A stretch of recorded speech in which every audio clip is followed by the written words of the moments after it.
नवी दिल्लीतील जंतर मंतर येथे विद्यार्थ्यांवर झालेल्या कथित लाठीचार्ज आणि विरोधी पक्षनेते राहुल गांधी, काँग्रेस नेत्या प्रियंका गांधी यांच्या अटकेच्या निषेधार्थ अमरावती शहर जिल्हा काँग्रेस कमिटीच्या वतीने केंद्र सरकार विरोधात जोरदार धिक्कार आंदोलन करण्यात आलं। केंद्राच्या हुकुमशाही प्रवृत्ती विरोधात रोष। केंद्र सरकारच्या जुलमी आणि हुकुमशाही कारभाराविरुद्ध आंदोलकांनी तीव्र घोषणाबाजी केली। जंतर मंतरवर शांततापूर्ण आंदोलक विद्यार्थ्यांवर झालेल्या बळाचा तीव्र शब्दात निषेध नोंदवण्यात आला। लोकशाही मार्गाने आवाज उठवणाऱ्या विरोधी पक्षनेते माननीय राहुलजी गांधी, माननीय प्रियंकाजी गांधी यांना अटक करण्याच्या कृतीला तीव्र विरोध दर्शवण्यात आला। 20 जुलैला जंतर मंतरवर जे विद्यार्थी बसले होते नीटच्या परीक्षेमध्ये आणि भारतीय जनता पक्षाच्या या 10-12 वर्षाच्या कार्यकालामध्ये जवळजवळ 151 पेपर लीक झाले। त्याच्या विरोधात की शिक्षण जे आहे ते ट्रान्सपरंट असलं पाहिजे, परीक्षा या ट्रान्सपरंट असल्या पाहिजे, पारदर्शी असल्या पाहिजे आणि जो आपल्या भारताचा शिक्षण मंत्री या धर्मेंद्र प्रधान यांनी राजीनामा दिला पाहिजे। या मागणीसाठी ज्या मुलांनी आंदोलन केलं होतं त्या मुलांवर जो अमानुष असा त्यांनी लाठीचार्ज केला, जवळजवळ 180 विद्यार्थी जखमी झाले।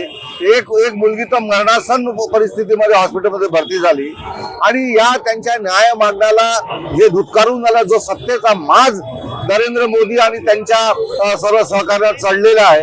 आपलं कोणीच काही बिघडू शकत नाही।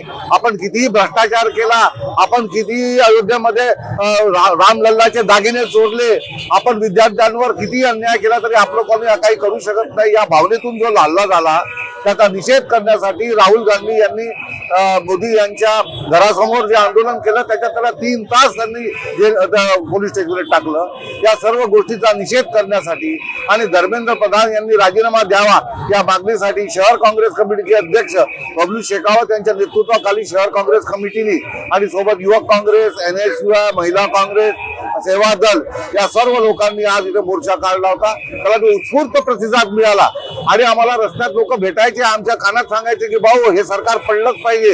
म्हणजे जे लोक काँग्रेसचे सुद्धा नाही ते सुद्धा लोक येऊन या आंदोलनामध्ये सामील झाले आणि त्यांच्या मनामध्ये ही आता आशा निर्माण झाली की काँग्रेसच आता या भारतीय जनता सारख्या भ्रष्टाचारी सरकारला हरवू शकते।